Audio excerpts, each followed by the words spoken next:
तो 16वें अध्याय में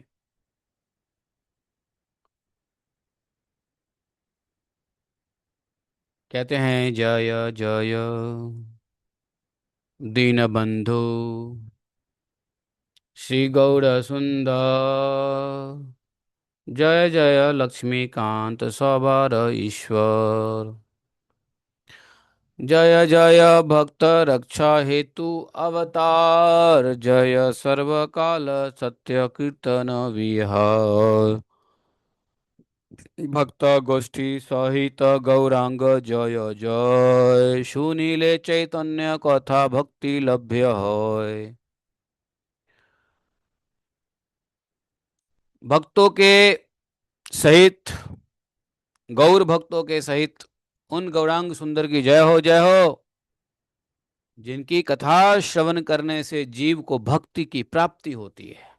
चैतन्य चरितामृत, चैतन्य भागवत और चरितामृत, चैतन्य लीला सुनने मात्र से जीवों को भक्ति प्राप्त होती है।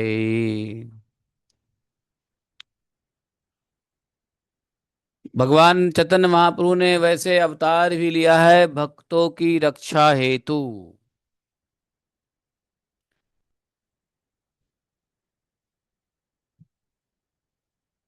ऐसे सभी प्राणियों के ईश्वर लक्ष्मीकांत की जय हो। अब आदि खंड की कथा मधुर अमृत की धारा है, जिसमें श्री गौरांग देव का सर्वजन मनोमुग्धकारी विहार वर्णित है। आदि खंड कथा अति अमृत तेरो धार, यही गौरांगेर सर्वमोहन विहार, प्रेम भक्ति प्रकाश निमित्त अवतार, ताहा की छुना करे ना इच्छा ते से तहाँ। यद्यपि प्रभु ने प्रेम भक्ति का प्रकाश करने के लिए अवतार लिया था, तब भी वे अपनी इच्छा से ही कुछ नहीं कर रहे थे। अति परमार्थ शून्य सकल संसार, तुच्छ रस विषय से आदर सवार। पूरा संसार उस समय स्वार्थ रस में डूबा हुआ था। कौन से रस में? स्वार्थ रस में। कहीं परमार्थ रस था ही नहीं, परमार्थ शून्य था जगत संसार। और सभी लोग स्वार्थ में क्या, तुच्छ विषय रस का ही आदर करते थे। तुच्छ, जिसकी कोई गिनती नहीं है। गीता भागवत वा पर आए जे जे जौन, ताराओ ना बोले ना बोलो हे कृष्ण कीर्तन। बहुत से व्यक्ति जैसे भी थे जो श्री गीता और भागवत पढ़ाते भी थे। बहुत सारे लोग तो गीता भागवत पढ़ते पढ़ाते थे, किंतु वे न तो स्वयं कृष्ण कीर्तन करते थे और न दूसरों से करवाते थे। गीता का पढ़ने का तो चलन प्रचलन, पढ़ाने का चलन प्रचलन पहले से ही है, लेकिन कृष्ण भक्ति हेतु जो प्रार्थना, जो कीर्तन होता है, वो नहीं लोग वह करते थे। हाथे ताली दिया से सकल भक्तगण, आपन आपनी मेलिए कोरे न कीर्तन। यदि सब भक्त आपस में मिलकर ताली बजा बजा करके हरे कृष्णा महामंत्र का कीर्तन करते थे, भगवान के गुणों का नाम कीर्तन करते थे, तो वे लोग उल्टा उन लोगों के ऊपर क्या करते थे? उपहास करते थे, हंसते थे। ये लोग ना, और बोलते थे, क्या बोलते थे? यहाँ रा की कार्य ढाक छाड़े उच्च स्वरे। अरे, पता नहीं ये लोग क्यों ऊंचे ऊंचे स्वर में चिल्लाते हैं। खुद भी नहीं कीर्तन करते थे और दूसरों को करने से वो लोग हंसते भी थे। उलाहना, आमी ब्रह्म आमा तेई वैसे निरंजन, दास प्रभु भेद वा करे की कारण। बोले कि हम ब्रह्म है, हमारे ही भीतर तो उपाधि रहित ब्रह्म का निवास है, फिर ये लोग दास और प्रभु को में भेद क्यों करते हैं? ये मायावादियों ने इस प्रकार से जवाब देते थे उन लोगों को, बोलते थे उन लोगों को जो कीर्तन करते थे। वो कहते थे अरे हम ब्रह्म हैं, ब्रह्म हमारे भीतर है, उपाधि रहित ब्रह्म। तो फिर तुम दास और हम अ, प्रभु में क्या अंतर करते हो, क्यों भेद करते हो? ये मायावादी ऐसा कहते हैं कि हम में और प्रभु में, हम में भगवान में अंतर नहीं है, हम ही भगवान है, हम भगवान हमारे अंदर ही है। ऐ सारी संसारी सकौला बोले, मांगिया खाईते, डाकिया बोले हरि बोल जनाईते।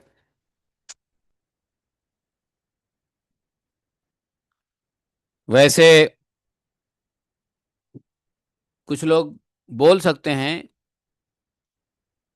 कि वास्तव में जब भगवान आत्मा रूप से हमारे अंदर है तो फिर हम ही, हमारे अंदर ही है तो हम ही भगवान हैं, हम ही ब्रह्म है, बोलते भी हैं हम ब्रह्मास्मि। लेकिन ऐसी बात नहीं है, क्योंकि हमारे अंदर जो ब्रह्म है वो गुण को स्वीकार करके बैठे हैं, और जो परब्रह्म है वो गुणों से ऊपर हैं। इस संदर्भ में मायावादियों को खंडन करने के लिए बहुत सारे उपनिषदों में, ग्रंथों में, भागवतों में, यहाँ तक कि गीता में भी बातें सब स्पष्ट लिखी हुई है कि दास और प्रभु में भेद है। दास और प्रभु में एक संबंध है। दास और प्रभु एक नहीं है, लेकिन एक दूसरे के संबंधी है। एक होना और संबंधी होने में अंतर है, नहीं? तो बोले दास और प्रभु में एकत्व तो नहीं है, लेकिन संबंध संबंध है। तो संबंध किस चीज का है? संबंध है सेवक का, संबंध है दास से साख्य का, संबंध है। तो संबंध तो है। जैसे कठोपनिषद में क्या कहा है? यमे वैश श्रुते तेन लभ्यस्ते शैव आत्मा बिभ्रनुते तनु स्वयं। ये कठोपनिषद में इसके बारे में बड़ा, मंडूक उपनिषद में देखो, द्वे विद्ये विदितव्ये इति अस्म यद ब्रह्म विदे विदान्ति परा चैवा परा च तद विज्ञानार्थम च स गुरुमेवाभिगच्छेत तस्मै स विद्वान उपसन्यायच्छानड़। मतलब इतने सारे श्लोकों से यह बताया है कि वह कौन है और हम कौन हैं, आत्मा क्या है, परमात्मा क्या है, दास कौन है, प्रभु क्या है। इन सभी रिलेशन को बड़ा पड़ा है उदाहरण। सभी संसारी लोग भक्तों के प्रति कहते थे, जो भक्त कीर्तन करते थे उस समय, वो भक्तों के लिए क्या कहते थे मालूम है? मांगिया खाईते, मांग के तो खाते हैं, डाकिया बोले हरि बोल जानाईते। मतलब ये लोग मांगने, खाने और सभी को जताने के लिए चित्कार करते हुए हरि हरि बोलते हैं। उनको लगता था कि हरि हरि इसलिए बोलते हैं कि मांग के खाने के लिए, कोई इनको पैसा दे देगा, कोई इनको खाना दे देगा। लेकिन वो लोग तो भगवान की प्रेम में बोलते थे। लेकिन इनको लगता था कि भगवान का नाम इसलिए ले रहे हैं ये लोग जोर जोर से कि मांगने खाने के लिए ले रहे हैं। इसलिए लोग बाग, कुछ कुछ तो मायावादी आके उन लोगों को खाने पीने की वस्तु भी दे आते थे। लो चुप रहो, खाने चाहिए खा लो, पैसे चाहिए लो, दो आना पैसे दे देते थे, लेकिन शांत रहो। और बंगाल में जाओगे, बंगाल में गए कभी? अरे बंगाल में कभी गए? कलकत्ता से मायापुर, कलकत्ता से कृष्णनगर गए? तो देखोगे वहां की ट्रेन में लोग चढ़ जाएंगे और हरे कृष्णा मंत्र गाने लगेंगे। तो लोगों को क्या लगता है, अरे ये कितना कान फाड़ रहा है, दो पैसा दे दो चुपचाप चला जाएगा। और कुछ लोग तो पैसा दे देते हैं 10 रुपए, तो कहते हैं चुप रह, आगे जा। ये नहीं कि थोड़ा गीत सुन रहे हैं, महामंत्र सुना सुना रहे तो सुनो भाई। ये नहीं कि उल्टा उसके साथ करो। महामंत्र। लेकिन ये महामंत्र करना मायावादियों के लिए यही समझ में आने लगा कि ये लोग कुछ खाने पीने रुपए पैसे के लिए करते हैं। संसारी सकल बोले, संसारी लोग बोलते थे, मांगिया खाईते डाकिया बोले हरि लोक जनाईते। ए गुलार घर द्वारा फैलाई भांगिया, ए युक्ति कोरे सब नदिया मिलिया। सब नदिया वासियों ने आपस में यह युक्ति की कि इन सब लोगों के घर द्वारा तोड़ फोड़ कर फेंक दिया जाए। जो लोग श्री कृष्ण कीर्तन करता है, जोर जोर से चिल्लाता है, इनका इनका घर तोड़ के भगाओ यहां से, मतलब भगाने के लिए ऐसा कर रहे हैं। शून्य पाए न दुख सर्व भक्त गणे, संभाषक और न है न ना पाए न जोने। इस बात को सुनकर सभी भक्त मन में बड़ा दुखी होते थे। वे किसी व्यक्ति को भी इस योग्य नहीं देखते थे जिसमें कुछ जिससे कुछ संभाषण किया जाए, बातचीत किया जाए। शून्य देखिया भगत गण सकल संसार, हा कृष्ण बोलिया दुख भावे ना पार। इस प्रकार समस्त संसार को भक्ति शून्य देखकर सभी भक्तजन अपार दुखित भाव से केवल हा कृष्ण करते रहते थे। हेन काले तथाए आइल हरिदास, शुद्ध विष्णु भक्ति जार विग्रह प्रकाश। उसी समय वहां श्री हरिदास ठाकुर आ गए, जो साक्षात शुद्ध विष्णु भक्ति के मूर्तिमान स्वरूप थे। हरिदास आ गए वहां पे। बोलो हरिदास ठाकुर की जय, नामाचार्य हरिदास ठाकुर की जय। अब चैतन्य चैतामृत में, चैतन्य भागवत में हरिदास महाराज की एंट्री हो गई। नहीं,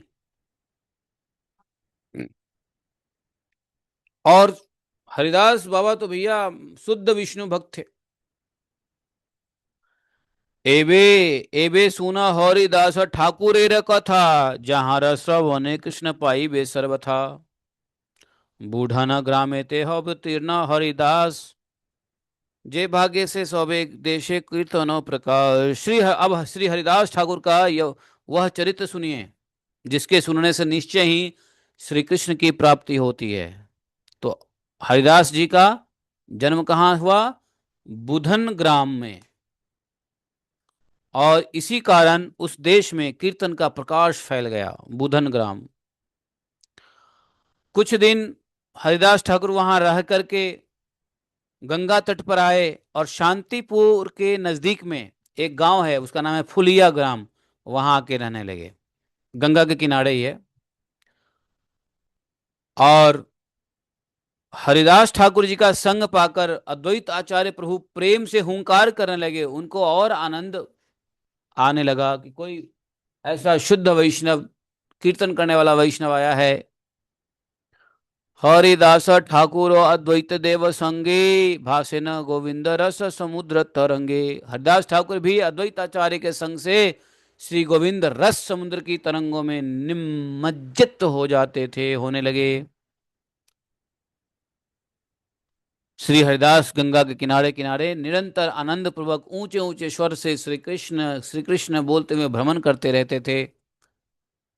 विषय सुखेते विरक्तेर अग्रगण्य, कृष्ण नामे परिपूर्ण श्रीवदन धन्य। हरिदास ठाकुर क्या थे? विषय सुख से बिल्कुल विरक्तों में अग्रगण्य थे। हरिदास ठाकुर जैसे विरक्त कोई भक्त वहां पे नहीं था, इतने अग्रगणी थे, शिरोमणि थे विरक्तों के। और निरंतर हरिदास ठाकुर जी के मुंह से भगवान श्री कृष्ण के नाम से परिपूर्ण रहने के कारण समझो धन्य ही था। और क्षणे का गोविंद नाम नाहक विरक्ति, भक्ति रसे अनुक्षण हय न मूर्ति। कखनो करे न नित्य आपना आपनी, कखनो करे न मत्त सिंह प्राय ध्वनि।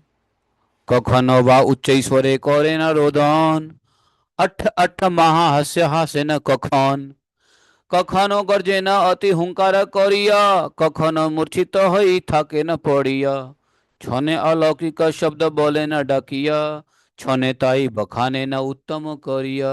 अश्रुपात रोम हर्ष हास्य मूर्छा घर्म, श्री भक्ति कृष्ण भक्ति बिकारे यत आछे मर्म। अब श्री कृष्ण, भगवान श्री कृष्ण कि भक्ति में जो विकार होता है, मार्मिक विकार, जिसको सत्य विकार भी कहते हैं, उसको सुनो।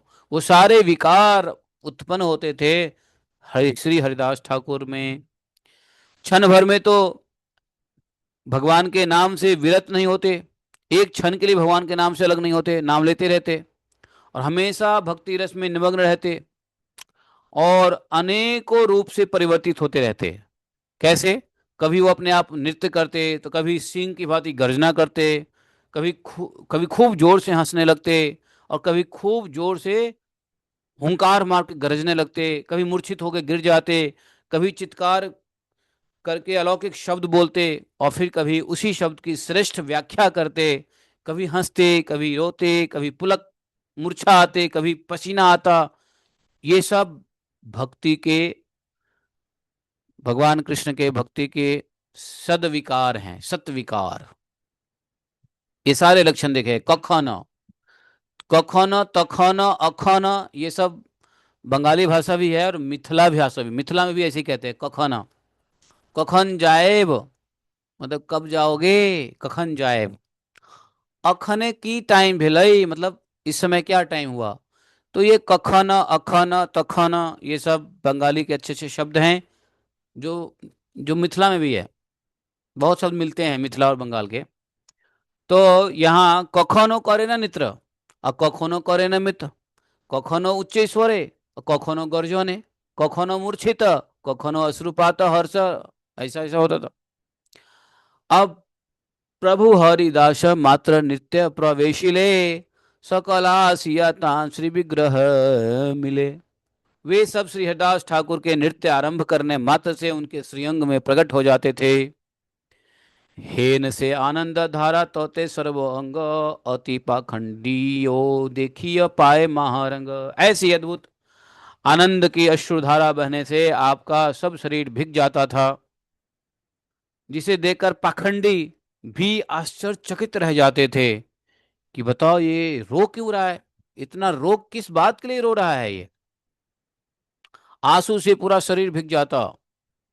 कीवा से अद्भुत अंगे श्रीपुल कावली, ब्रह्मा शिव देखिया है न कुतूहली। उनके श्रीअंग में यह कैसा अद्भुत फुलकावली होती थी कि जिसे देखकर ब्रह्मा और शिव भी चकित हो जाते थे। समझे? फूलिया ग्रामेर यत ब्राह्मण सकल, सबे ताहाने देखिया हईला बिहल। कौन से गांव में रहते थे? फुलिया गांव में, शांतिपुर के बाजू में। तो फुलिया गांव के जितने भी ब्राह्मण थे वे सब देख के बिहल हो जाते थे, ये हरिदास ठाकुर जी के सत्विकार को देख के, कृष्ण प्रेम को देख के। सबर ताहाने बर जन्मिल विश्वास, फुलिया हरि रहिले न प्रभु हरिदास। सब लोगों का श्री हरिदास ठाकुर पर बड़ा विश्वास हो गया था, इसलिए वे फुलिया में ही रहने लगे। गंगा स्नान करी निरवधि हरि नाम, उच्च कौरी लैया बोले न सर्वस्थान। अब हरिदास ठाकुर गंगा स्नान करके निरंतर उच्च स्वर से श्री हरिनाम का संकीर्तन करते हुए घूमते रहते थे। काजी गिया मुलुकेर अधिपति स्थाने, कहिले न ताहन सकल विवरणे। एक दिन क्या हुआ सुनो। काजी ने उस देश के अधिपति के पास जाकर के सारा विवरण कह सुनाया। काजी, काजी किसको कहते हैं? जो एक छोटे से एरिया का मुखिया होता है, काजी। वो गया और उस डिस्ट्रिक्ट का जो मेन था अधिपति, वो जाकर के उसको सारा विवरण कह दिया, सुना दिया। क्या कहा?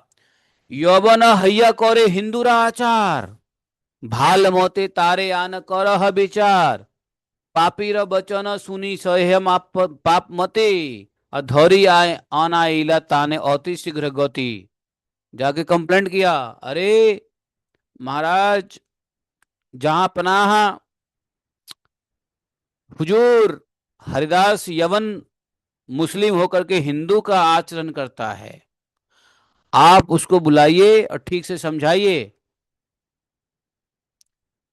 ऐसे पापी काजी का, पापी काजी नहीं, पापी पाजी ही कह लो, ये पाजी काजी की वचन को सुन करके वह पापमती अति शीघ्रता से हरिदास को पकड़वा कर ले आया। हरिदास को पकड़ लिया।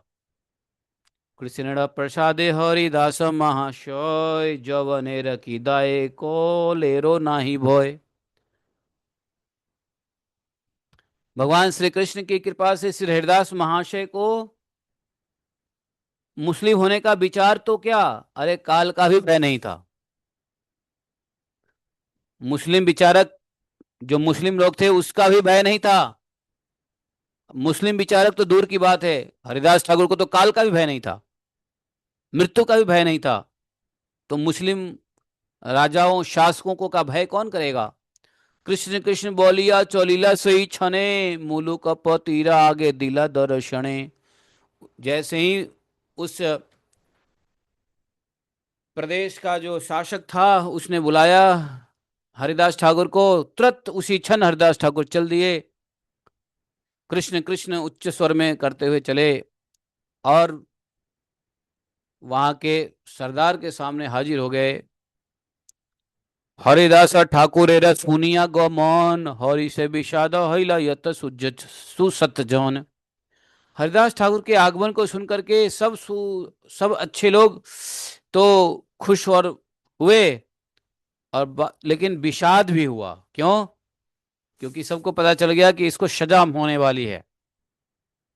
बड़ बड़ लोकयत आछे बंदी घोड़े, तारा सब हृष्ट हईल सुनिया अंतरे। बंदी गृह में, जेल में जितने बड़े बड़े लोग थे वे सभी हरिदास को वहां आने की चर्चा सुनकर उनके मन में खुशी हुई, चलो हरिदास ठाकुर आए हैं। परम वैष्णव हरिदास महाशय, ताने देखी बिंद दुख होई बेछय। वे विचार करने लगे कि हरिदास महाशय परम वैष्णव है, उनके दर्शन से हमारा बंदी होने का दुख समाप्त हो जाएगा। कारागार रक्षकों को अनुनय विनय से अनुकूल बनाकर बंदीजन हरिदास ठाकुर को निर्निमेष दृष्टि से देखने लगे। सब अपने अपने वार्ड को कहने लगा कि भैया हमको हरिदास ठाकुर को देखना है। हरिदास ठाकुर आइला से यह स्थाने, बंदी सबे देखिए कृपा दृष्टि हईलो मोने। हरिदास ठाकुर को जेल में रखा, बंदियों के पास पहुंचे तो सभी बंदियों ने, सभी प्रिजनर ने, प्रिजनर है, प्रिजन क्या बोलते हैं उसको, देख करके मन ही मन उन पर अपनी बड़ी कृपा दृष्टि डाली। हरिदास ठाकुर चरण देखिया, रही लेना बंदी ग्रहण प्रणति करिया। हरिदास ठाकुर के चरण दर्शन करके बंदीजन उन्हें प्रणाम करने लगे। और हरिदास ठाकुर कैसे, आजानुलंबित भुज कमल नयन, सर्व मनोहर मुख चंद्र अनुपमा। हरदास ठाकुर का भी जो हाथ था घुटने तक जाता था, घुटने जितनी लंबी भुजाएं थी उनकी, कमल जैसे नेत्र, सबके मन को हर लेने वाला अनुपम मुख चंद्र था हरिदास ठाकुर का। भक्ति कौरी यश सौबे कौरी लेना नमस्कार, सवारा हईला कृष्ण भक्ति विकार। सभी ने भक्ति पूर्वक हरिदास ठाकुर को नमस्कार किया और उन सब में श्री कृष्ण भक्ति के विकार उत्पन्न हो गए। जो हरिदास ठाकुर का दर्शन किया, प्रणाम किया, नमस्कार किया, चरणों का दर्शन किया, सब में भगवान कृष्ण के भक्ति का विकार उत्पन्न हो गया। तास अबारा भक्ति देखे प्रभु हरिदास, बंदी सब देखिया तान हैला कृपाहास। उन सब बंदियों की भक्ति देखकर हरिदास ठाकुर ने मुस्कुरा कर कृपा करते हुए उन्हें आशीर्वाद दिए। थाक थाक एक न आछा एन जेन रूपे, गुप्त आशीर्वाद कौरी हासे न कहतु के। इस समय तुम लोग जिस रूप में हो वैसे ही रहो। थाक थाक एक न आछे एन रूप, सबको कहा जैसे हो वैसे रहो। गुप्त रूप से आशीर्वाद दे करके हंसे, मुस्कुराए, आशीर्वाद दिया सभी प्रिजन को, बंदीयों को। और हरिदास ठाकुर के उस दुर्बोध कथन को न समझ पाने के कारण सभी बंदी कुछ खिन्न हो गए। मतलब सब कह रहे हैं कि हे हरिदास ठाकुर कृपा करो हमको निकलवाओ, ऐसी आशीर्वाद दो कि हम निकल जाएं। हरिदास ठाकुर बोले कि जहां हो जैसे हो रहो, भजन करो भगवान की। यह बात नहीं समझ गए और सबने हरदास ठाकुर से खिन्न हो गए। बताओ, हम तो कष्ट के लिए बाबा जी को, संसारी लोग ऐसे ही होते हैं ना, बाबा जी को अपने कष्ट के लिए पुकारते हैं और बाबा जी कहते हैं अरे जो है भगवान की कृपा है तुम भजन करो, तो नाराज हो जाते हैं, अरे बाबा जी हम तो आए आपके पास कुछ सॉल्यूशन के लिए, आप तो वही बात कर रहे हो। ऐसे ही ये सब बंदीजन जो है खिन्न हो गए। हरदास ठाकुर के उस गुही बातों को समझ नहीं पाए। तब हरदास ठाकुर ने थोड़ा सा कृपा पूर्ण दृष्टि से अपने गुप्त आशीर्वाद को स्पष्ट रूप से देखा कि सब नाराज हो रहे, खिन्न हो रहे हैं। तो हरदास ठाकुर ने कहा, सुनो, मैं ये आशीर्वाद क्यों दे रहा हूं, मैं ऐसा क्यों कह रहा हूं। तामी तोमा सवारे जे कैलू आशीर्वाद, तार अर्थ ना बूझिया भावह विषाद। मैंने तुम्हारे लिए जो आशीर्वाद किया है उसका तात्पर्य ना जानकर तुम लोग के मन में दुखी हो रहे हो। क्यों? मंद आशीर्वाद आमी कखनो ना करी, मन दिया सोबे यहाँ बूझ बिचारी। मैं अमंगलकारी आशीर्वाद कभी नहीं करता। तुम सब लोग इस बात को एकाग्र मन से ठीक समझ लो, मेरा आशीर्वाद मंगलकारी होता है। ए वे कृष्ण प्रति तो माए स्वभाकार मन, जे न आछे ए मत ठाकुर सर्वक्षण। जैसे इस समय तुम सबका मन श्री कृष्ण में लगा हुआ है, इसी प्रकार से सर्वदा लगा रहे। एवे नित्य कृष्ण नाम कृष्ण चिंतन, सबे मिली कौरी थे थाक अनुक्षण। अभी तुम सब मिलकर निरंतर श्री कृष्ण नाम कीर्तन और श्री कृष्ण चिंतन करते रहो। एवे हिंसा नाही नाही प्रजार पीड़न, कृष्ण बोली काकू बादे कर चिंतन। इस समय हिंसा नहीं है, प्रजा का पीड़न भी नहीं है। अभी कातर भाव से श्री कृष्ण कहते हुए उनका चिंतन करो। आर बार गिया विषय एते प्रमित प्रवर्तिले, सोबे यहाँ पास आरी वे गोले दुष्ट मेले। यहां से जाने के बाद विषयों में प्रवृत्त होने के कारण तुम लोग दुष्ट संग में पड़कर इस श्री कृष्ण नाम का चिंतन भूल जाओगे। बोले कि तुम यहाँ पे हो ना जेल में, तो यहाँ पे बढ़िया हो, तुम आराम से भजन कर सकते हो। लेकिन जेल से तुम निकलोगे तो बाहर दुष्ट जनों का संग होगा, विषय संग होगा, और कृष्ण भजन तुम लोग छोड़ दोगे। इसलिए जेल में पड़े रहो और भगवान के चिंतन नाम करते रहो। विषया था कि विषया थाकीते कृष्ण प्रेम नाही होए, विषय दूरे कृष्ण जानी है निश्चय। भैया, विषयों के रहते कृष्ण प्रेम नहीं होता है। विषय भोग में रहोगे कृष्ण प्रेम नहीं होगा, यह निश्चित पूर्वक से जान लो। क्योंकि इंद्रिय तर्पण में फंसे हुए विषयी से श्री कृष्ण दूर रहते हैं। इंद्रिय तर्पण, तर्पण मतलब इंद्रियों का भोग की वस्तु को देना, इंद्रिय तर्पण कहते हैं। इसलिए बोला कि इंद्रिय तर्पण में रहने वाले को भगवान नहीं मिलते हैं। बाहर जाओगे तो तुम इंद्रिय के सुख में लग जाओगे। जेल में तो क्या है, कोई इंद्रिय सुख है जेल में? जेल में कोई इंद्रिय सुख नहीं है। वही रूखा सूखा मिलेगा, खाओ, जैसा तैसा एक कंबल मिलेगा ओढ़ो, और एक साधारण सा जो है ना पत्थर का वो मिलेगा, उस पे सो जाओ। वो भी कभी कभी नहीं मिलेगा, नीचे फर्श पे सो जाओ, चटाई भी नहीं मिलेगी। कोई विषय सुख नहीं है जेल में। तो इसलिए हरिदास ठाकुर ने उन सभी कैदियों को कहा कि तुम लोग, अरे बहुत अच्छा मौका है, कृष्ण भजन करो, भगवान प्रसन्न होंगे, क्योंकि तुम्हारा अभी विषय छूटा हुआ है। और जेल से निकलोगे, संसार में विषय तर्पण करोगे, विषय भोग करोगे और दुष्ट लोगों का संग करोगे और हरिनाम भूल जाओगे। विषय में मन तुम्हारा उलझ जाएगा, स्त्री पुत्र आदि माया जाल में फंस जाओगे। है, ये सब काल है, काल। स्त्री पुत्र, ये सब काल है। ये इसमें उलझ जाओगे, इस जेल से बाहर जाओगे तो। इसलिए जेल में हो, शुक्रिया मनाओ, भगवान ने तुमको ऑप्शन दिया है, अपॉर्चुनिटी दिया है, भजन करो। है, स्वतंत्रता में कौन भजन करेगा? स्वतंत्रता में तो भोग होता है, लेकिन स्वतंत्रता में अर्थात, और स्वतंत्रता में भी जेल में तो भजन ही होगा, बाकी कोई काम तो है नहीं जेल में। एक काम कर सकते हो, भजन करो। दैवे को न भाग्यवना साधु संग पाए, विषया आवेशचारी कृष्ण भजय। अरे, बड़े सौभाग्य से सुकृत वाले को भगवत जन की साधु संग पाकर और विषय का विनिवेश का त्याग करके कृष्ण भजन करते हैं। जो संसार को विषय त्याग करके साधु संग पा करके, जिसको संसार का विषय जिसने छोड़ दिया और जिसने साधु संतों का संग कर लिया, ऐसे तो बड़े भाग्यवान है भाई। मेरे कहने का तात्पर्य सुनो। किसने कहा? हरिदास ठाकुर ने कहा उन कैदियों को कि मेरे कहने का तात्पर्य सुनो। सेई सब अपराध हवे पुनर्वार, विषय र धर्म ए सुन कथा सार। कथन का सार यह है कि तुमसे वे सब अपराध फिर से होंगे, क्योंकि विषयों का स्वाभाविक धर्म ऐसा होता है।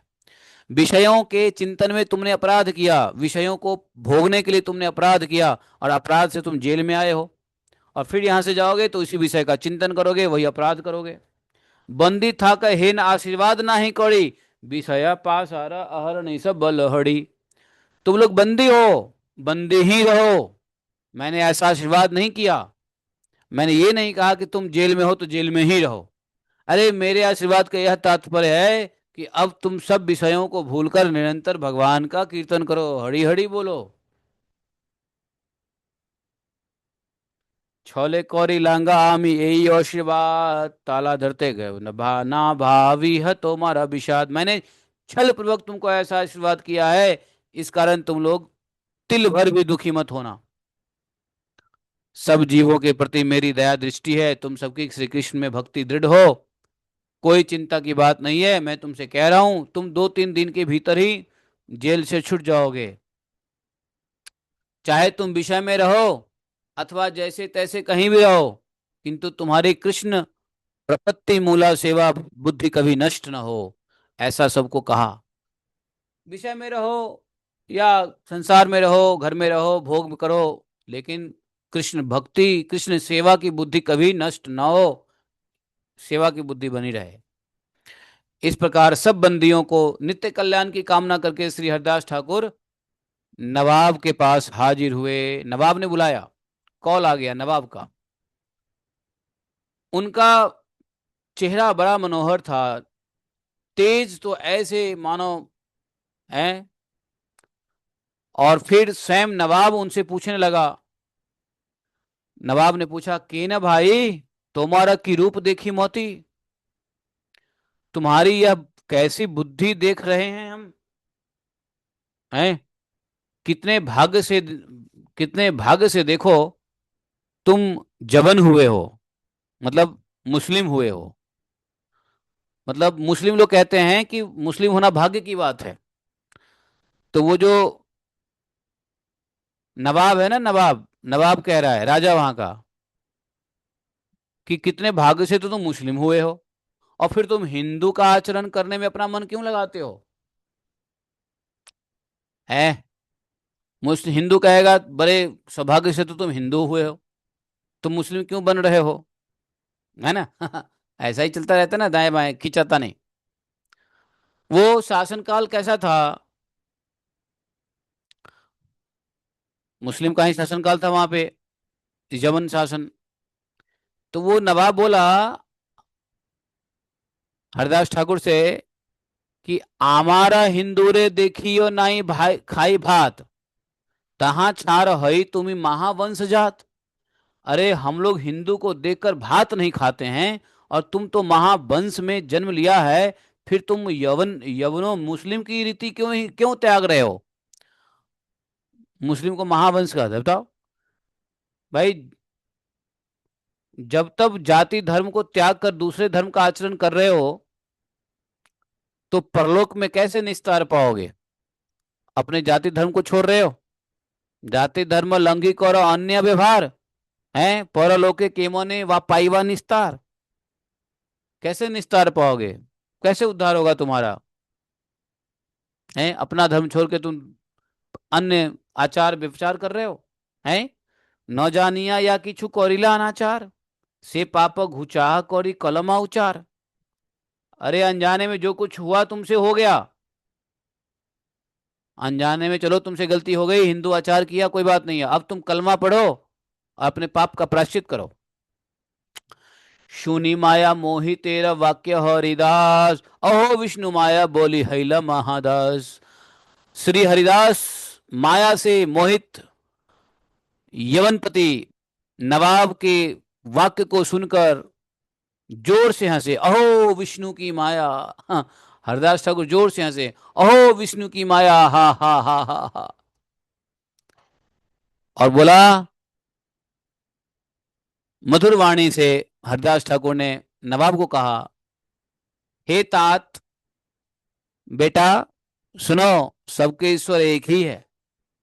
हरदास ठाकुर बूढ़े थे, नवाब जवान रहा होगा। तो बोला हरदास ठाकुर ने प्रेम से, मधुर उत्तर, सुन बाप, सबाराई एको ही ईश्वर। बेटा सबके ईश्वर एक हैं, नाम मात्र भेद करे हिंदू ये जोबोने, परमार्थे एक कहे कोराने पुराने। अरे हिंदू और मुस्लिम ने केवल नाम का भेद कर लिया है, वास्तव में कुरान और पुराण एक ही परमार्थ वस्तु का प्रतिपादन कर रहे हैं। आज के कुरान नहीं, ओरिजिनल कुरान। आज के कुरान का पुराण से कुछ लेना देना नहीं है। आज के कुरान में तो बहुत उल्टे सीधे लिख दिया गया है। 500 वर्ष पहले जो कुरान था ओरिजिनल कुरान था, जिसमें बात सच्ची लिखी थी होती थी। तो उस समय की कुरान के बारे में कह रहे हैं कि कुरान और पुराण तो एक ही बात को कहता है। लेकिन आज का कुरान अलग है, आज का कुरान शरीफ हो गया है। लोगों को बनाते बदमाश है, कहते हैं कुरान शरीफ है। कुरान शरीफ में ऐसी ऐसी ट्रांसलेशन कर दिया है, मैटेरियली मोटिवेटेड ट्रांसलेशन, जो कुरान शरीफ को कर्म से लोगों को क्या बना रहे हैं, बदमाश। नाम रख दिया शरीफ।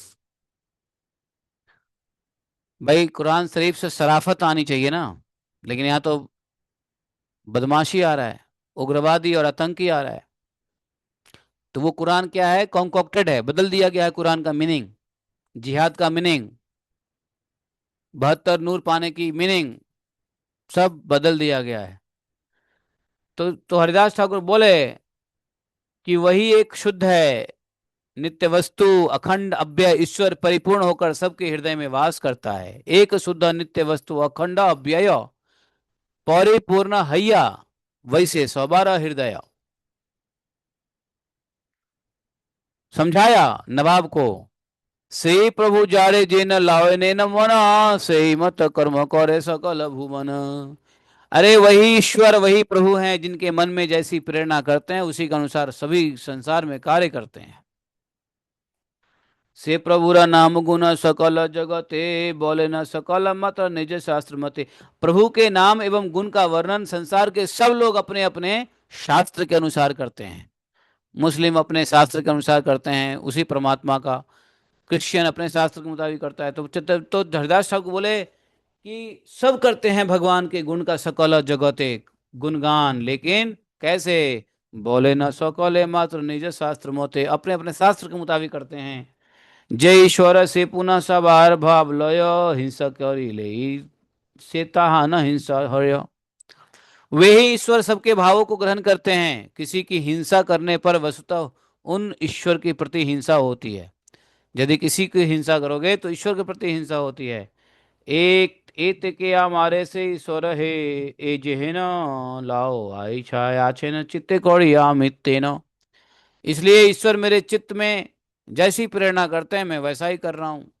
ईश्वर ने कहा है हरे कृष्णा जपो तो हरे कृष्णा जप रहा हूँ, है कि नहीं। तो जिस और उस ईश्वर की पूजा सब करते हैं। तो हिंदू कुल में उत्पन्न कोई ब्राह्मण यदि अपनी इच्छा से यवन हो जाए, मान लो कोई हिंदू है और हिंदू में भी ब्राह्मण हो, और अपनी इच्छा से मान लो मुस्लिम धर्म स्वीकार कर लेता है,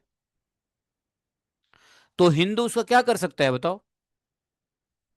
भाई कोई हिंदू जाके मुस्लिम बन जाए तो हिंदू लोग क्या कर लेगा, तो जैसा कर्म करता है वैसा फल भोगता है। स्वयं मरे हुए को मारने का क्या प्रयोजन है। इसलिए कहा हे महाशय, किसको, नवाब राजा को बोला, हे महाशय अब आप ही विचार कीजिए, यदि मेरा कुछ दोष हो तो मुझे दंड दीजिए। भाई मेरा मैं जब हिंदू जैसा कर्म जैसा करता हूँ वैसा फल पाता हूँ, भोगूंगा। तो कोई जैसे मुस्लिम से कोई हिंदू बन जाता है तो मुस्लिम क्या करे, हिंदू से कोई मुस्लिम बन गया तो हिंदू क्या करे, हिंदू थोड़ी ना अपना अपने शरीर में आग जला लेता है, नहीं ना। जिसको जहां जाना है जा रहा है, अपने अपने कर्म के फल के मुताबिक जा रहा है। ईश्वर सब एक ही है, सभी अपने अपने शास्त्रों के मुताबिक ईश्वर का भजन करते हैं। अब हरिदास ठाकुरे रा सुसत्य वचन सुनिया संतोष हैला सकल जबन। सभी मुस्लिम को यह बात सुन करके संतोष हुआ है, उनको अच्छा लगा है। ऐसी बात नहीं है अच्छा नहीं लगा, वो सुन करके सबको संतुष्टि हुई है। लेकिन पापी तो हर जगह होते हैं ना। राजा को बात समझ में आई है, लेकिन राजा के पास में एक बैठा हुआ पापी काजी, सबे एक पापी काजी मुलुक पति रे बोले ते लागिला शास्ति कर हियारे। ए दुष्ट आरो दुष्ट करिबे के अनेक यवन कुले अमी अम हिमा आनिवे का। बोला क्या, अरे नवाब, सबके बीच में केवल एकमात्र वही पापी काजी मुल्कपति ने कहा कि इसको दंड दीजिए, दंड दीजिए इसको। क्यों? यह दुष्ट और अनेक लोगों को बिगाड़ेगा और मुस्लिम को बिगाड़ देगा ये। और जब मुस्लिम को बिगाड़ेगा तो यवन कुल का कलंक लग जाएगा।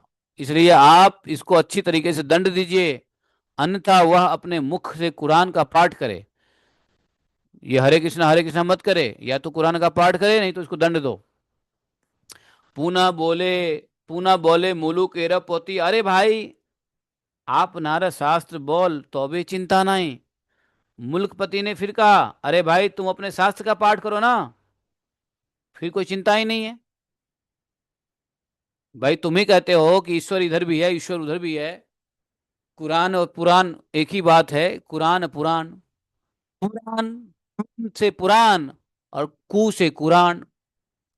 तो कु और पू में अंतर क्या है? कु कुरान और इधर पू पुराण। तो बोला कि भाई जब तुम ही कह रहे हो कुरान पुराण एक ही बात है तो कुरान पढ़ो, और तुम कहते हो कि अल्लाह और ईश्वर एक ही है, भजन अलग अलग शास्त्र के मुताबिक होता है, तो तुम अपना कुरान पढ़ो, अपना ईश्वर का इबादत करो। ऐसा उसने कहा दुष्ट काजी ने। नहीं, ऐसा नहीं करोगे तो सभी काजी मिलकर तुम्हें दंड देंगे, और तब भी यदि तुम कलमा नहीं पढ़ोगे तो व्यर्थ ही तुम्हें अपनी मर्यादा का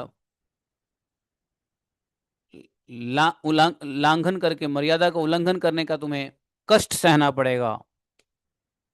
हरिदास जी ने कहा, जे कारण ईश्वरे तहाँ बह आर के करीते ना पाड़े। अरे जो ईश्वर कराता है वही होता है, उनकी इच्छा से के विपरीत कुछ भी नहीं हो कर सकता है कोई। तो अपराध अनुरूप जार जई फल ईश्वरे से करे यहाँ जानी है केवल। उपाध के अनुरूप जिसको जो फल मिलना है, उपाध मतलब अपने कर्म संस्कार, उपाधि योग्यता। उपाध मतलब योग्यता के अनुरूप जिसको जो फल मिलता है, मिलना चाहिए, वह ईश्वर ही देते हैं। केवल इतना ही समझ लेना चाहिए। यदि मेरे शरीर के टुकड़े टुकड़े हो जाए और मेरे प्राण भी चले जाएं, तब भी मैं अपने मुख से श्री हरिनाम नहीं छोड़ूंगा। शूनिया ताहा न वाक्य मूलु कैड़पति। उस मुल्क के राजा ने जब सुना, जिज्ञासीला एवे के न कौरीबा यहाँ प्रति, बोला कि अब इसके प्रति क्या करना है बताओ, अब बताओ इसके लिए क्या करें, ये मान नहीं रहा है। तो वहां जो काजी है ना, काजी पादरी, काजी और क्या बोलते हैं, काजी मतलब इमाम काजी, बोलिया 22 बजारे बेड़ी मारी, प्राण लह आर किछु विचार न करी। इसको एक काम कीजिए, 22 बाजार में ले जाकर मारते मारते इसके प्राण ले लिया जाए। जो कुछ विचार करने और इसके अलावा कुछ विचार करने की आवश्यकता नहीं है। 22 बाजार में मारने पर भी यदि यह जीवित रह जाए, तब हम जानेंगे कि यह ज्ञानी है और सच्ची बातें कह रहा है। बताओ। उस काजी पाजी ने कहा कि इसको 22 बाजार में इसको कोड़े मारते मारते इसको अगर मर गया तो मर गया, अगर बच गया तब हम समझेंगे कि ये इसकी बात सच्ची है, या ज्ञान ही है, या भगवान का भगत है। उस समय सैनिकों को बुलाकर क्रोध से कहा, जाओ तुम लोग इसको इस प्रकार मारना जिससे इसके प्राण न रहे। ऐसा आदेश दे दिया। बताइए कितना कष्ट हुआ होगा हरदास ठाकुर महाराज को। बोला ये मुस्लिम होके हिंदू जैसे कर्म करता है, हाँ मर जाएगा, मरने के बाद अंत में क्या करना, या पाप से मुक्त हो जाएगा, दंड इसको मिलेगी, और दंड भोगते भोगते यदि यह मर गया तो पाप से मुक्त हो जाएगा। पापी र बचने सही पापी आज्ञा दिल, दुष्ट गणे आसिय हरिदास रे धरिल। पापी काजी के कहने से उस पापी नवाब ने वैसा ही आज्ञा दे दिया, और उन उस दुष्ट नवाब की आज्ञा से दुष्ट सैनिकों ने हरिदास को पकड़ लिया। बाजारे बाजारे सब बेरी दुष्ट गणे, मारे से निर्जीव करे महाक्रोध मने। बाप रे, हरदास ठाकुर को चारों ओर से घेर कर वे सब दुष्ट प्रत्येक बाजार में घुमाते और महाक्रोधित मन से निर्जीव की तरह मारने लगे। कोई दया नहीं। लेकिन कृष्ण कृष्ण स्मरण करने से हरिदास, कृष्ण कृष्ण स्मरण करे न हरिदास, नामानंद देह दुख न होय प्रकाश। हरिदास महाराज की स्थिति कैसी थी? कृष्ण कृष्ण करते थे, और भगवान के नाम का स्मरण करते रहने से नाम के आनंद में उनके शरीर के दुख तो उनको पता ही नहीं चला। ऐसे ही प्रहलाद महाराज के साथ, प्रहलाद महाराज को जितना कुछ करते, प्रहलाद महाराज भगवान का स्मरण करने लगते, भगवान के नाम स्मरण करने में प्रहलाद महाराज को जो आनंद मिलता, उस शरीर के कष्ट कुछ भी नहीं था। लेकिन सोचो, हरिदास ठाकुर महाराज के शरीर पर इतने कठोर प्रहार देकर देखने वाले लोग दुखित हो गए। अरे हम लोग पढ़ रहे हैं सुन रहे हैं तो इतना कष्ट हो रहा है, देखने वाले रोने लगे, लेकिन हरिदास ठाकुर नहीं रो रहे हैं। हरिदास ठाकुर सिर्फ कृष्ण, हा कृष्ण कृष्ण कृष्ण कृष्ण कृष्ण नाम जप रहे कर रहे हैं।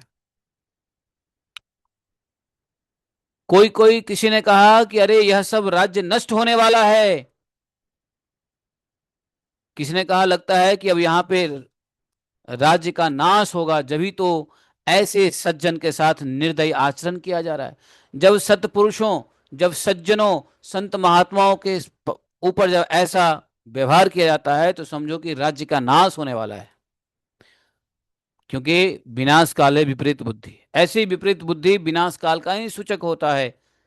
ऐसा डिसीजन राजा का विनाश काल का सूचक होता है। ऐसा वहां कुछ कोई कोई लोग बोलने लगे, कोई कोई लोग क्रोधित होकर राजा उनके मंत्री को श्राप देने लगे कि काजी का ये हो जाए, पाजी का ये हो जाए, मुस्लिम शासक का ये हो जाए, नवाब का। और तो कोई कोई तो, कुछ लोग तो सैनिकों को ही मारने के लिए तैयार हो गए। किसी ने उस मुस्लिम के पैर पकड़कर कहा कि हम आपको कुछ दे देंगे, आप इन्हें छोड़ दीजिए। अरे कुछ ने कहा कि आपको मारना ही है तो आप धीरे धीरे मारिए, आप इतना निर्दयी होकर के मत मारिए, निर्जीव की तरह मत मारिए। पैर पकड़ के कहा लोगों ने, आपको कुछ धन दे देंगे। सैनिक है, घूस से कुछ सजा कम कर सकता है। तभी फिर भी उन पापियों को दया नहीं आया। वे महाक्रोधित होकर के बाजार में हरिदास ठाकुर को मारते रहे, मारते जा रहे थे। लेकिन भगवान श्री कृष्ण की कृपा से हरिदास ठाकुर के शरीर में इतनी मार से किंचित मात्र दुख नहीं हुआ।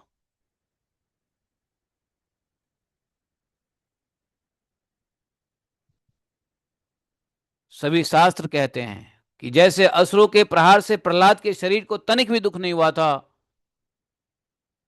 उसी प्रकार से इन मुस्लिमों के अवशेष प्रहारों से हरिदास ठाकुर को तनिक भी दुख नहीं हुआ।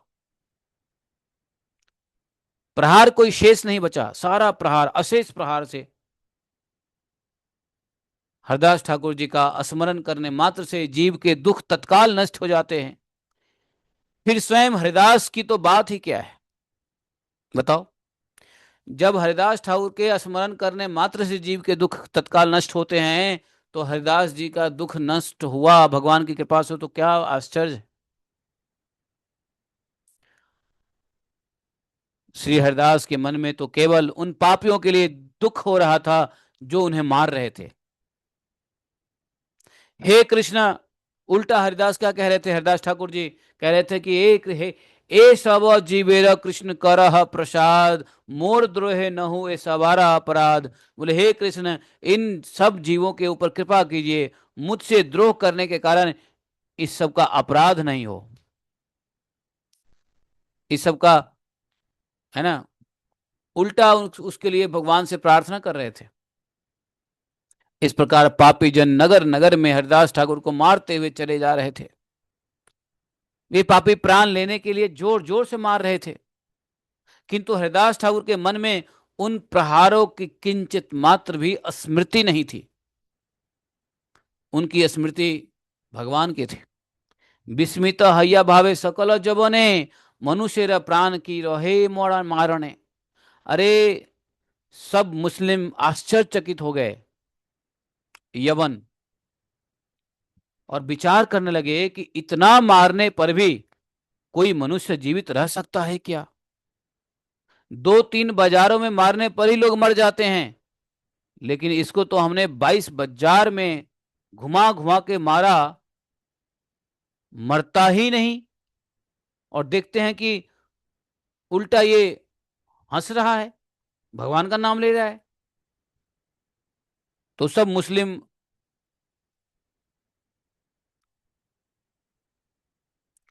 सैनिकों ने सोचा कि ये कोई पीर बाबा फकीर है।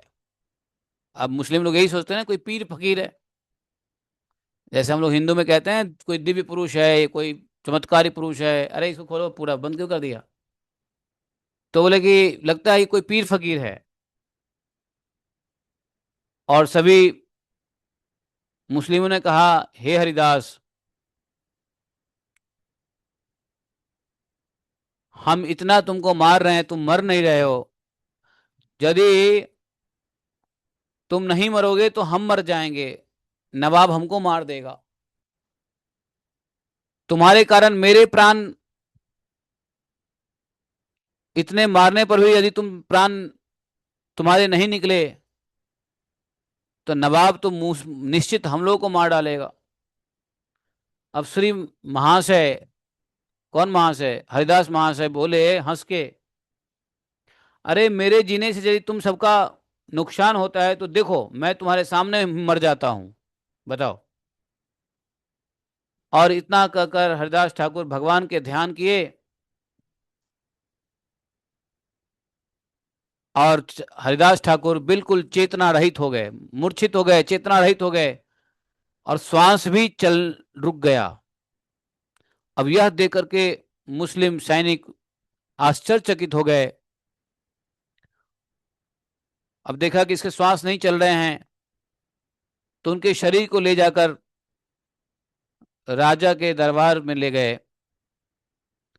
और उस मुल्कपति नवाब ने कहा, जाओ इसे ले जाकर मिट्टी में दबा दो। काजी बोला, इससे वह यह सदगति को प्राप्त करेगा, दफना दो ले जाके। इसने बड़ा होकर जैसा नीच कर्म किया है, इसलिए इसके साथ ऐसा व्यवहार करना उचित। मिट्टी में दफना देने से तो इसकी परलोक में सदगति होगी, इसलिए एक काम करो, इसको गंगा में फेंकवा दो, जिससे यह चिरकाल तक दुख पाता रहेगा। बताओ, मुस्लिम लोग गंगा को समझते हैं अशुद्ध, तो गंगा में फेंकने से इसको दुर्गति होगी। बताओ, सारा उल्टा मामला है यमन का, असुर। काजी बचने सब धरिया जबने, गंगा फैलाई ते सब तोले गिया गौताने। काची के वचन सुन करके सब यवन उनकी देह को गंगा में फेंकने के लिए पकड़ कर उठाने लगे।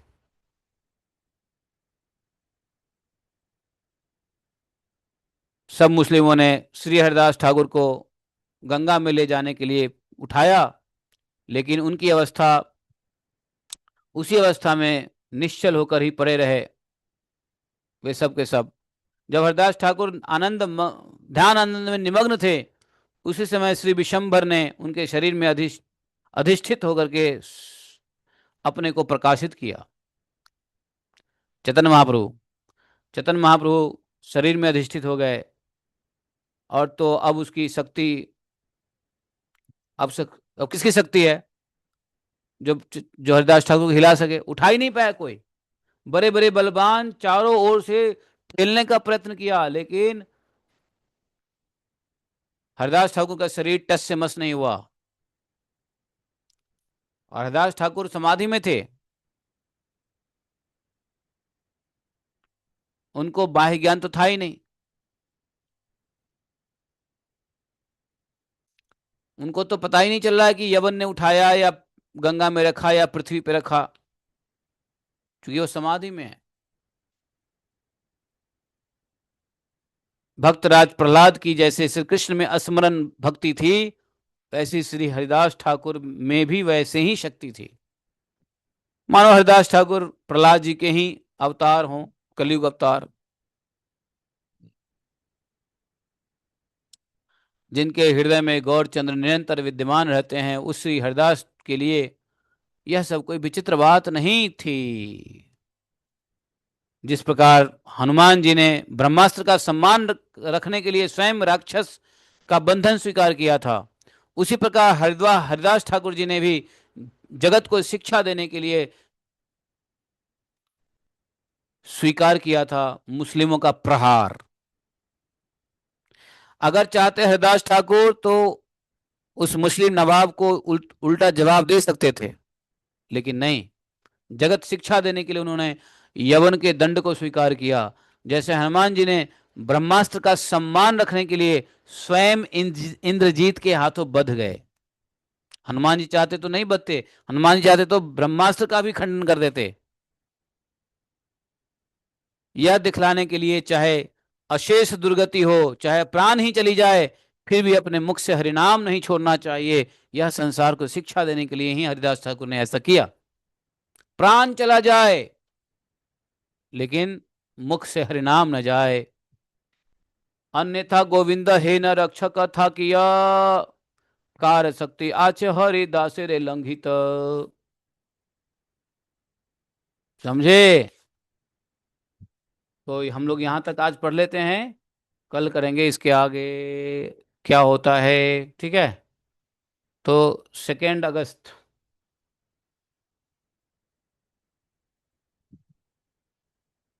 तो टोटल नंबर ऑफ प्यारे हम लोगों ने पढ़ा 140। कल 141 से आगे बढ़ेंगे और इस चैप्टर को भी खत्म करेंगे। 16वां अध्याय, 16वां अध्याय। तो विचार करो हरिदास ठाकुर जी के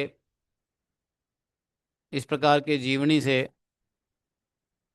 भगवान के नाम में कितनी शक्ति है, जो कोड़े मारने के बावजूद भी उनको कुछ नहीं हुआ है।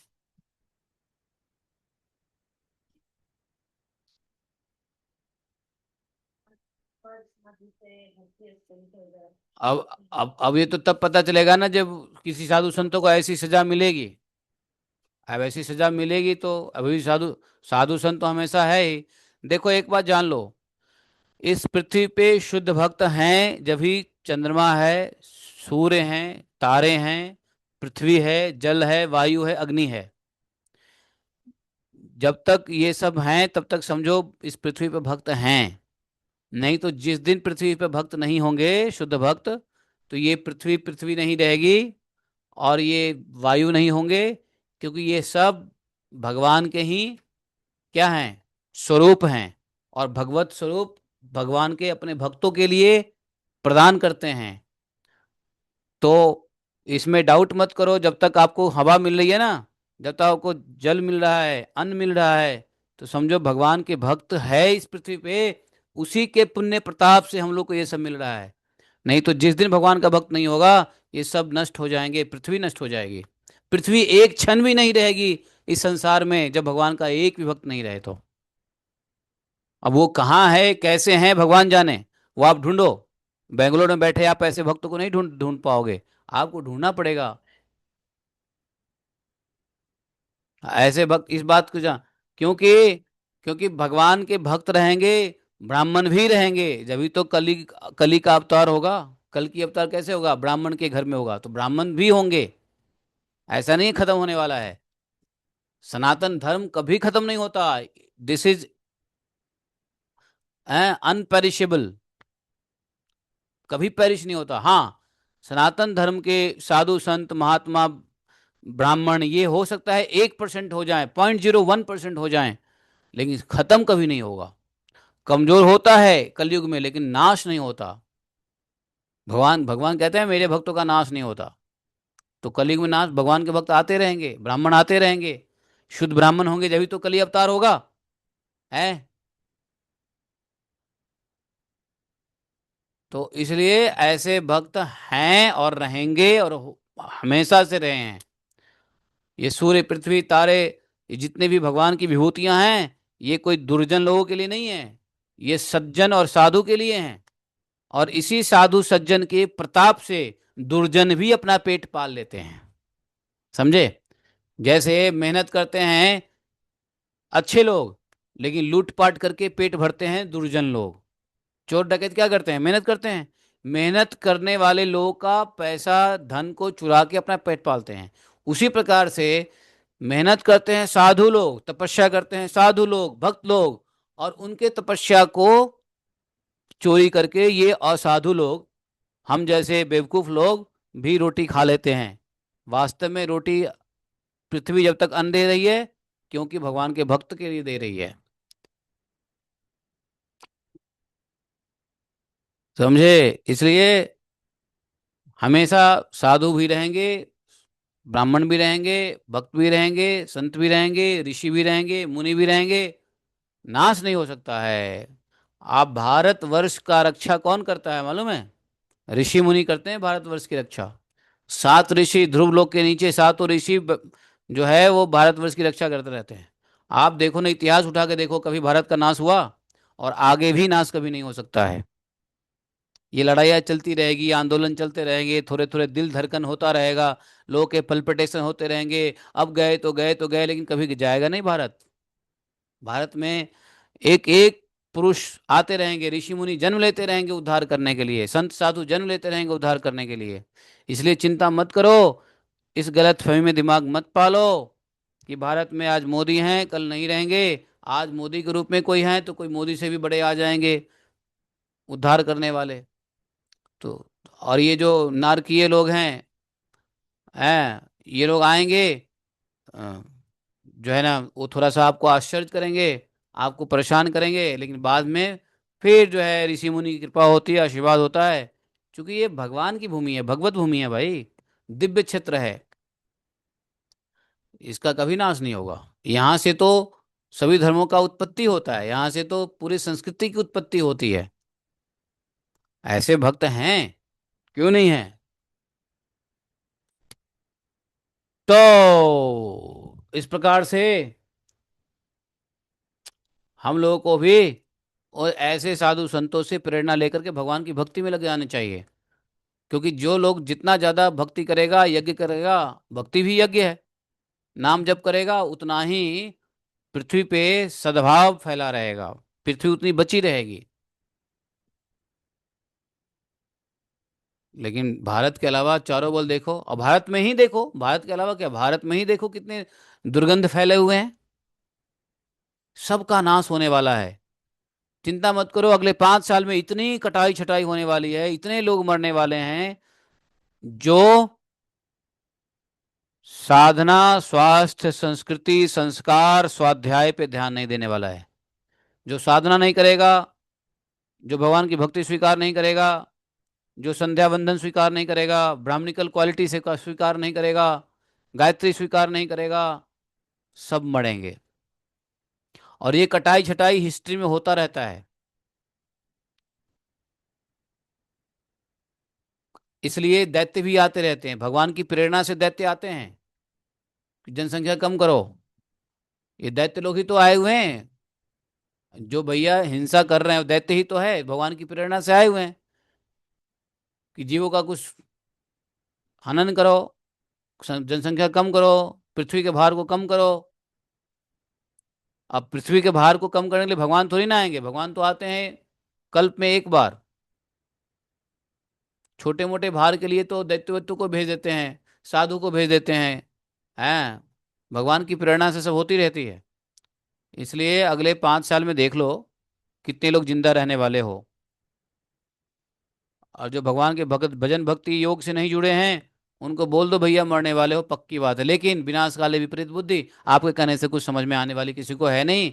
इसलिए भगवान से प्रार्थना करो, हा भगवान, हा कृष्ण, इनको अकल दो कि आपकी भक्ति करे और बच जाएं 2032 के बाद। नहीं तो 2032 के बाद तो सब मरने वाले हैं, बहुत हैंडफुल लोग बच जाएंगे। चिंता मत करो, फिर से नया सवेरा होगा, फिर से आकाश में पानी जल हवा वायु सब स्वच्छ हो जाएंगे, सारी रिसोर्सेस आप भक्तों के लिए रहेगा। और यहां से लगभग 9500 वर्ष तक भक्ति काल रहेगा, भगवान की भक्ति होगी। अब 10,000 वर्ष तक प्रिडिक्शन है कि भगवान की भक्ति चलेगी, हरिनाम कीर्तन चलेगा। अब सब लोग मर जाएंगे, सब जगह भगवान का नाम ही होगा, भजन होगा, कीर्तन होगा, खूब खाने को रहेगा, खूब, है ना, किसी की चीज की कमी नहीं होगी।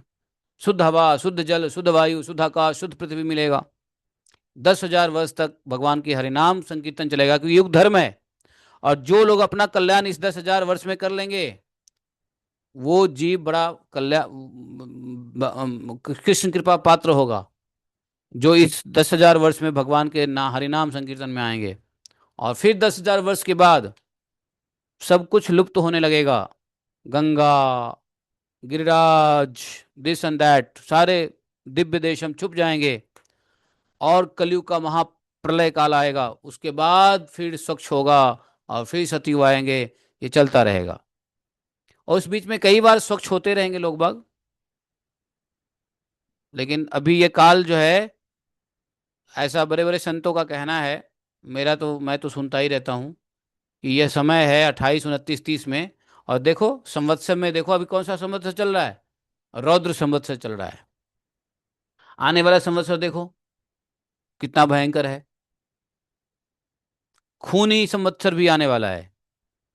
अभी तो रौद्र है, उसके बाद अग्नि, खून, पता नहीं क्या क्या संवत्सर का नाम है, आने वाले हैं खूनी संवत्सर, जिसमें जगह जगह खूनी खून रहेंगे। अभी इस साल के शुरू में ही हमने बताया था ना कि कौन कौन से संवत्सर आने वाले हैं। तो 5 संवत्सर अभी ऐसे आने वाले हैं जो बड़ा भयंकर उत्पात मचाने वाले हैं। अभी रौद्र है, उसके बाद कोई और आएगा, 27, 28, 29, 30, 31, 32 में जाके सब स्वच्छ होने लगेगा। भरोसा नहीं है इन बातों पे? लॉस ही लॉस है तो दिख रहा है।